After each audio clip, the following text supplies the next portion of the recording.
Okay, Assalamualaikum. And again, good morning. Hope everybody ready to hear. Dah ready ke diorang ni? Nampak macam belum lagi? Because jaundice ni selalu jadi isu, selalu jadi masalah. So kalau rasa penting lah untuk you all to listen, okay, for the counsellors especially. Okay. So banyak sangat mitos. I presented this also in Prisma last time. Siapa yang pernah dengar? Okay, what I'm talking about is neonatal jaundice dengan dia punya myth, myth wrong perception lah maksudnya. Okay, so tadi sebenarnya doktor beritahu, doktor ada satu lagi slide video, nanti at the end nanti doktor akan play a bit video yang pasal tangkai tadi yang tak sempat tadi. Okay, so as introduction, I hope that a lot of you will take, all of you will take this take-home message, objective dia to understand the pathophysiology. I know kalau medical person, mungkin you all know about what is the pathophysiology behind the neonatal jaundice. But the problem with the layman, I heard that here also bukannya medical pun ada kan. So jadi some of you yang from the layman person tak faham, I try to stop in Malay sedikit, tambah-tambah sikit. So hopefully you can understand the basic behind that. And then able to identify the breastfeeding problem that exaggerate the physiological jaundice. Apa yang menyebabkannya neonatal jaundice tu jadi lagi teruk, and then help these breastfeeding mothers untuk continue exclusive breastfeeding, because banyak sangat dalam komuniti kita, every time baby tu dia tak ada jaundice je, banyak sangat anasir orang kata negatif suggestion, top up formula, susu you tak cukup, taklah baby ni tak kenyang, susu tak cukup khasiat, nanti kuning tak turun, you pakai herbs sebab tu you tak boleh bagi susu badan, you kena stopkan susu badan sampai herbs tu keluar, lots of things, a lot of negative things that it makes the mother fail to breastfeeding. I feel that they are not a good mother. Okay, so and then to answer the common myth in community about jaundice and alternative treatment. Okay, apa yang menyebabkan jaundice ni sebenarnya fail untuk exclusive breastfeeding? Okay, kita rojak lah cakap. And then stress factors commonly is because of the multiple pricking. You tahu tak, nak ambil darah budak tu nangis kesian kan? Okay, pity the baby, because Dr. Surya pun cakap tadi dia tak sanggup nak buat pits because dia tak tahan tengok baby nangis. Okay, so what else? Soft heart. So what else the mother? Okay, apa lagi perasaan dia orang bila tengok kena asyik ambil darah saja kan? Guilty feeling, sleepy jaundice baby, painful breast, engorgement, especially feeling that the milk is lack of nutrition. Okay, and then myth in community, okay, influence mother. Ini yang cakap tu banyak sangat myth yang macam-macam, and then menyebabkan ibu berasa tidak confident dan dia tak percaya untuk exclusive breastfeeding. Lack of support of breastfeeding mother, knowledge and moral support from close persons. So jadi ibu, ayah yang macam tadi lah cerita yang malam tadi tu, sketsa malam tadi so ayah dengan mak semua cakap menantu kesayangan, tapi semua bagi anak susu formula. Nasib baik ada nurse tahu. Good job. The nurses come and help mother. Okay. Management by hospital, separation from mother whenever baby needs phototherapy. And then ada juga doktor jumpa health staff advice ni bukan tak ada, it's reality, tapi jangan kecam doktor. Okay, advices to add on formula made by health staff ada, memang ada. Tak tahulah health staff mana, mungkin daripada private ke kan, yang mana kurang knowledge ke, atau new staff yang belum pergi ke breastfeeding counselling yet. Okay, mungkin ada. Okay, then higher incidence of jaundice in breastfed compared to formula fed babies. Okay, ini cerita lama 1986 dulu. Inilah mak-mak kita yang dulu melahirkan anak, orang-orang lama kita, dia buat start, dia tengok pada satu flow sahaja, di mana susu ibu boleh menyebabkan jaundice. Macam tu dia cerita. So dia kata dalam 12.8% breastfed baby ada jaundice melebihi 12, dan bottle fat 4% saja. Itulah yang menyebabkan ramai doktor, nurses, health professional, tak kisah siapa-siapa yang kata macam, because they believe on this, this is actually stick on their mind, in their mind so long already. Dia orang rasa susu ibu lah penyebab kepada jaundice, tak cukup lah menyebabkan jaundice. This is actually they did this study somewhere a long time ago in 1986. They mentioned that about more than 12,000 babies born and have risk of 1 in 8 ratio dia, breastfed babies. Maksudnya satu baby dalam 8 delivery. And then, but you must know that we had the current research which study done in Nepal is quite large number, where about 19,000 newborns almost in 2003 from January to 2006 is quite large number and long period, which is randomized control. And then what randomized control means that the babies all be given from antenatal, dia dah buat intervention, bagi talk pasal breastfeeding, and then after that dia follow up patient, betul-betul suruh bagi breastfeeding, okay? And they found that a significant interaction between exclusive breastfeeding and difficulty breastfeeding. So a significant, so among yang baby yang difficult to breastfeed, yang ada masalah dengan breastfeeding, maksudnya dia tak cukup susu, poor technique, latching problem, mak tak confident, semua tu, EPF showed increased risk of jaundice. You nampak tak dekat sini? Dia more detail study dia compare dengan 1986 punya. Perasan tak? Faham maksud doktor? Maksudnya anak yang ada masalah menyusu, tidak betul latching, tak betul dapat susu yang cukup, menyebabkan yang tinggi risiko kepada jaundice. However, among infants with no difficulty in breastfeeding, EPF showed it's a very protective thing. Maksudnya kalau bagi susu betul, pandai, baby hisap bagus, dapat susu cukup, actually dia protective breastfeeding ni. So jadi that is the things that very important to know why. Okay, the basic physiology. Okay, you have to know this really deep in your heart. How this actually bilirubin occurs. Macam mana? Memanglah baby lahir, kan doktor dah cakap tadi neonatal jaundice itu 80% kan. So, banyak baby lahir memang ada risiko jaundice because apa? Dia orang ada HPF. HPF dalam baby ni bukan sama macam kita adults HPA. So, jadi dia akan tak diperlukan lagi dah bila baby lahir. Dia perlu pecahkan dan dibuang. Okey, dalam kita punya bilirubin adalah, kita ada banyaklah benda-benda doktor tak nak cakap, banyak sangat kalau nak cerita dalam tu. Metabolisme dia kena doktor tanya Dr. Sharifah Huda banyak dia punya fisiologi kat dalam tu. Okey, so jadi antaranya bila pecah je darah tu akan keluarlah bilirubin yang pewarna tu.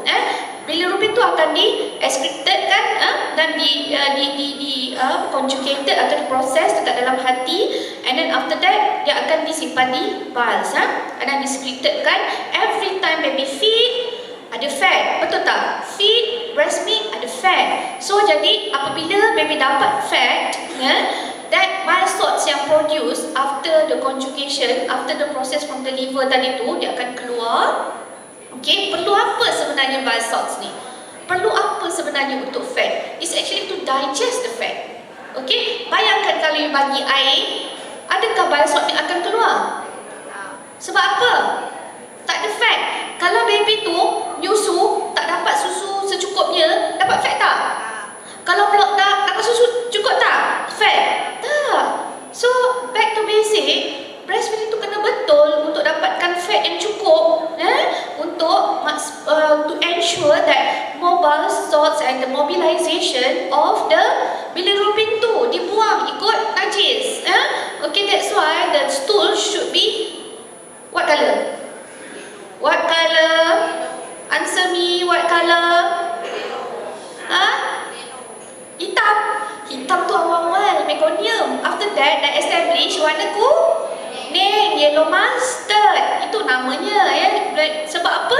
Ada bilirubin tu dibuang. Okay, so dan ada sedikit lah yang pergi dekat kencing, ada yang pergi dekat najis tu yang feces, stercobilinogen, and then ada about, kalau adults lebih kurang dalam less than 5% akan go back to the enterohepatic circulation, dia akan balik semula ke liver. You mesti tahu ni enterohepatic circulation ni and then because this is very important, nanti I akan cerita kenapa. And then dalam baby is a bit higher, okay.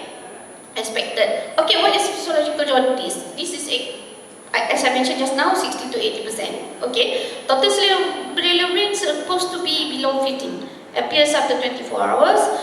Maximum intensity by 4 to 7 days, but we can allow to reduce by 14 days, or for term baby, or 21 days by for preterm. Okay, what's pathological jaundice? It's not neonatal jaundice, normal jaundice.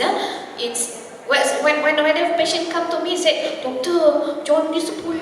Alah, 10. Saya cakap kan, biasalah tu NNJ. So tak perlu risau. Okay, so what you should worry if the jaundice, but now I think government have increased it to 18 based on the recent studies, not 15. So total bilirubin more than 18, as far as remember, you have to ask. I think the recent one is 18. Okay, for the but whatever above 15 should be say there is pathological, tapi untuk lampu, pakai lampu is 18 already after day 4. A rapid increment of bilirubin which is 5 mg per deciliter per day. Maksudnya hari ni 10, esok tiba-tiba naik 16. Tak boleh lah. Okay, that is pathological. Because kalau neonatal jaundice yang biasa, dia akan naik sikit-sikit macam itu. And then conjugated bilirubin more than 20% of TSP, means TSP is bilirubin lah. And then clay pale coloured stool. What does it mean? Clay pale coloured stool. Maksudnya tersumbat pedu. Bal dia tak keluar untuk mewarnakan najis. Didn't stain the colours of the stool. So that's why dia jadi pale and clay coloured. Okay, so means ada something wrong dengan mobilization from liver to the to the intestine. Okay, causes of pathological jaundice appearing within 24 hours of life. Okay, macam contohnya ABO incompatibility, rhesus, neonatal hemolytic anemia, ini benda lah appearing after 1 day of life, macam seperti UTI tu apa? Kencing kotor, sepsis tu ada kuman dalam darah. And then neonatal hepatitis ni and then banyak sebab, antaranya inborn error metabolism, okay, yang doktor cakap tadi, Dr. Syarif Fauda. And then polycythemia, baby of GDM mother, banyak darah pecah, so sangat-sangat banyak. And then lain-lain yang jarang lah, macam biliary obstruction, congenital hypothyroidism, alpha fetoprotein, dan banyak lagi lah. And then breastfeeding jaundice, biasanya apa ni breastfeeding jaundice? It's actually only 1 in 100 breastfed babies is due to breastfeeding failure. Means that poor milk flow due to early blocked ducts atau inadequate milk intake. Bila blocked ducts, dia dah inadequate milk intake. Kenapa dia poor breastfeeding technique? Sebab banyak sangat sekarang ni yang bila kita jumpa ibu pegang-pegang pam dah, 1 hari pam dah. Apa hal lagi? Doktor dah pening dah cakap. Kenapa dah pam dah standby baru lahir? Anak tu dulu lahirlah anak separated. Okey, itu lain cerita. Ni tak, baby hisap dah. Tadi pun satu belakang doktor bincang tadi, kalau dah pam dulu memanglah kolostrum tu tak akan keluar yung pam tu. Adalah titik 2 titik. Kalau dah perah dengan teknik yang tak betul, dah mak kata tak ada susu, dia cuba pam, tunggu lagi 2-3 hari kata tak ada susu. Yang ni lah, lama-lama dia jadi apa? Block dah, selok lah. Okay, so dah jadi mastitis later on.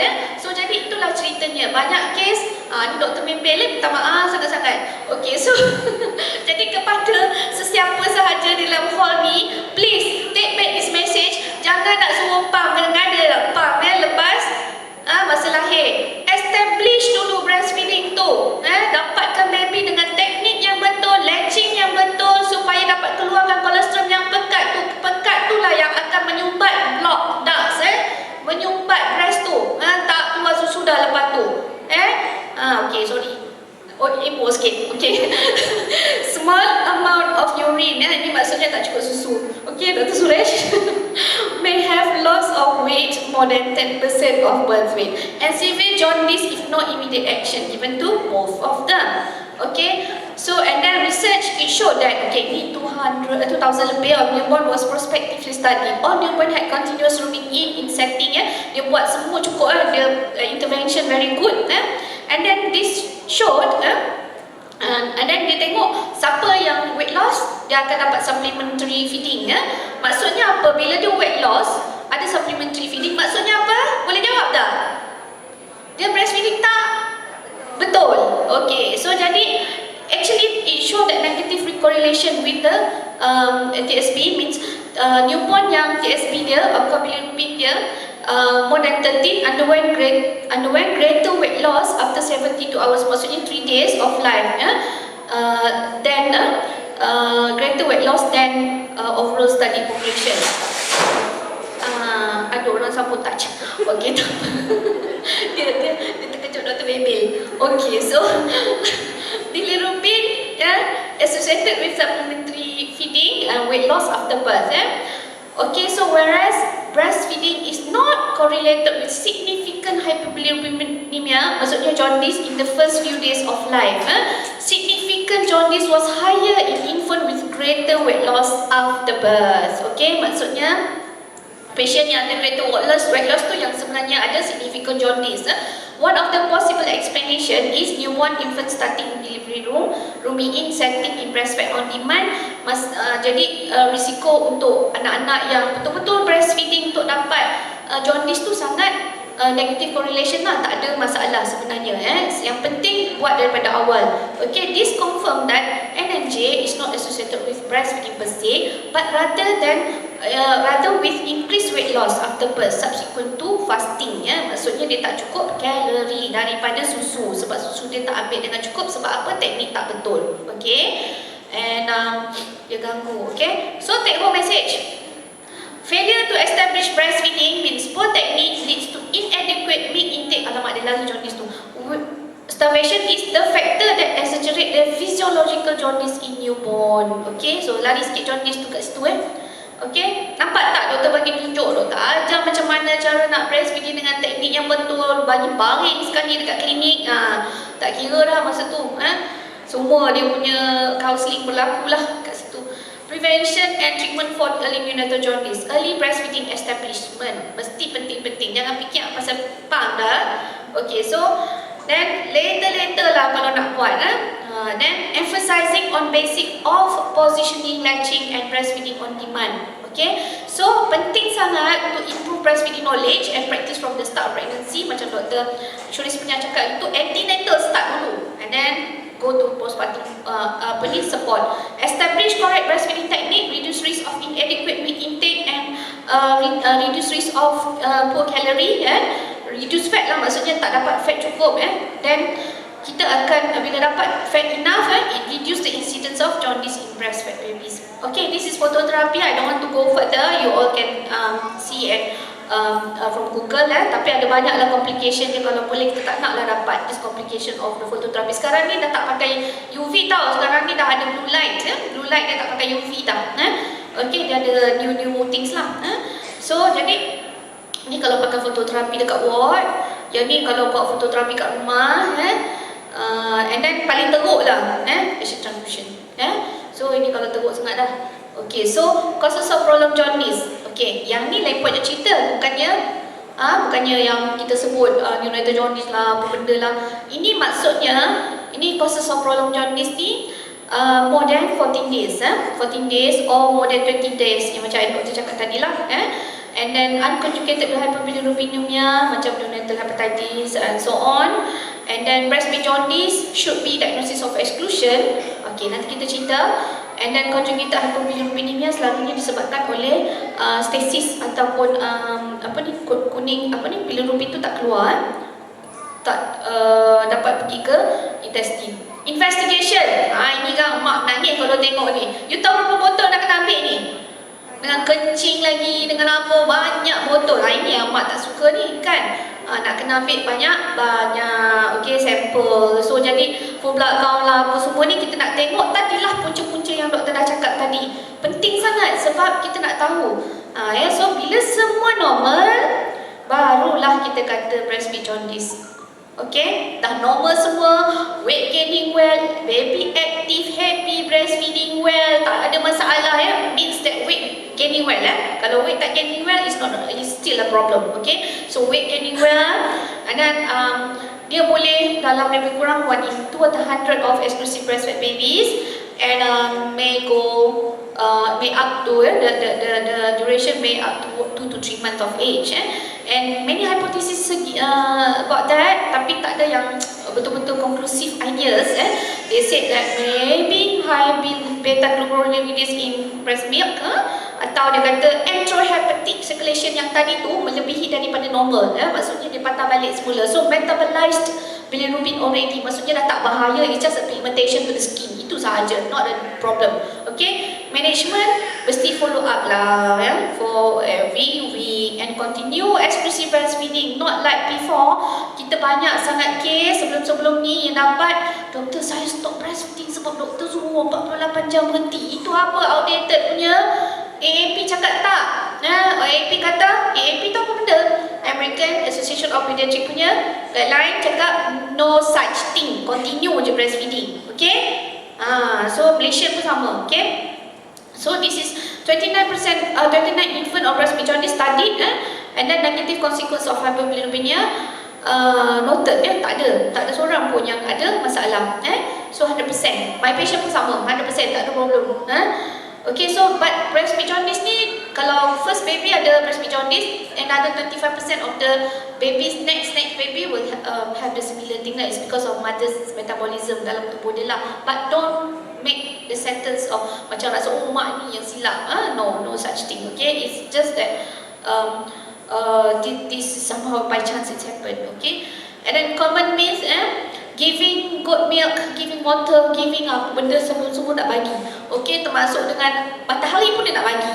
Okay, so herbal application lah, apa benda, semua ni stop breastfeeding 1 to 2 days, ini semua myth lah, myth semua. Okay, so fresh goat milk, apa benda yang tak sesuai dengan fresh goat milk ni? Dia cakap bagilah sikit susu kambing fresh, oh bagus, nak dekat dalam iklan IKM pun doktor dengar, bagi apa, bagilah susu kambing akan mengurangkan kuning. Ada doktor dengar, sakit je hati ni.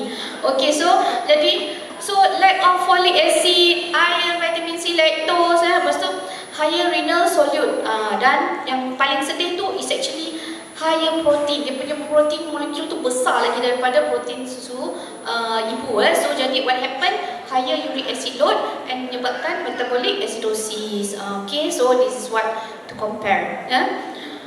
Okay, how about the goat based formula milk? Alah, bukannya fresh goat milk pun, formula milk ke? So jadi orang kata bagi formula milk, bila dah fail breastfeeding sebab tak dapat cukup susu, you bagilah benda yang ada fat. Apa-apalah you bagi segala benda yang ada fat, dia akan mobilize this bilirubin kan? Tapi still not a good thing because more hazard you see, allergies lah, apalah, macam-macam. And then when we see actually higher urea in infant with goats and cow's milk, tapi folate significantly low in goat based formula milk. So and then you must remember this, there is a higher risk of cross reactivity with goat milk protein also, kalau patient yang ada cow's milk allergy.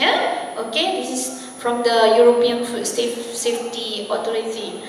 And giving water and other types. Okay, go back to this just now. Okay, so bila kita sebut pasal formula, I personally nak bagi tahu lah, walaupun tak ada dalam slide, you must know that formula milk digestion dia berapa jam? Jawab ramai-ramai, formula berapa jam? Digestion, absorption 3 to 4 hours. Kalau susu ibu 60 minit, 90 minit sahaja kan? So you rasa yang mana lebih bagus untuk keluarkan bilirubin? Mestilah mother's milk. Untuk mobilize jaundice lebih baik, mestilah mother's milk, tapi make sure dengan teknik yang betul again. Okay, giving water, doktor dah cerita tadi kan, dah tak ada fat dalam water, H2O sahaja. So do you think that can reduce the? No. Yes, cannot reduce the jaundice. Kita banyak mitos daripada orang-orang kita dulu-dulu, dia cakap, oh anak tu tak cukup susu, jadi bagilah air, dia tak cukup air ni, sebab tu kering, macam tu, macam-macam dia sebut. So dia bagilah water, but you must remember that water will cause water intoxication. It will dilute your serum sodium level and it cause seizure. I've seen quite many times. And then how about the honey? Okay, honey, tahnik, biasanya tahnik kalau Rasulullah SAW dia bagi pakai kurma, okey, tapi ada juga yang buat, but just practice once only, is actually ada hikmah dia yang saya pun tak boleh nak kurangkan dekat sini, tapi antaranya macam nak mudahkan dia makan, something like that lah, to stimulate dia punya masa semula. But kalau kita bagi selalu cannot lah, because this is high preference towards sweet food later. So lagipun honey will have this botulinum toxin, it's studied. And then sunlight exposure. Okay, why sunlight is not advisable now? Tengoklah ozon macam mana, it's already dah nipis-nipis sangat. What happened to the UV long wave? Dia dah tak boleh absorb properly dah. Engineer dekat sini tak? Siapa environmental engineer ke kat sini? So you know that the absorption of the ozone absorption of UV tu sangat kurang. Jadi apa jadi? This sunlight exposure between that 7 to 9 still okay, just untuk dapat vitamin D punya aktif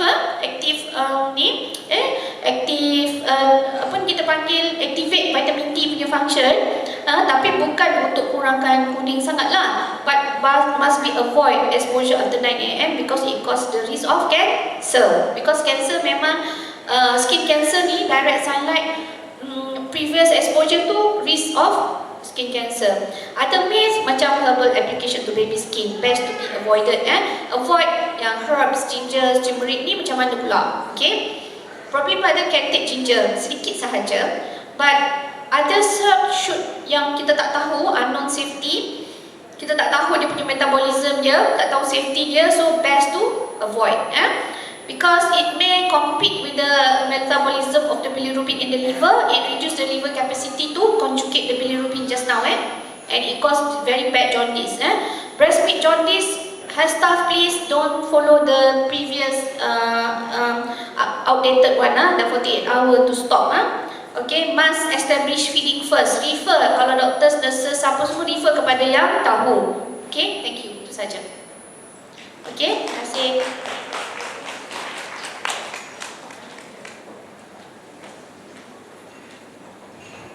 Thank you, Dr. Irene.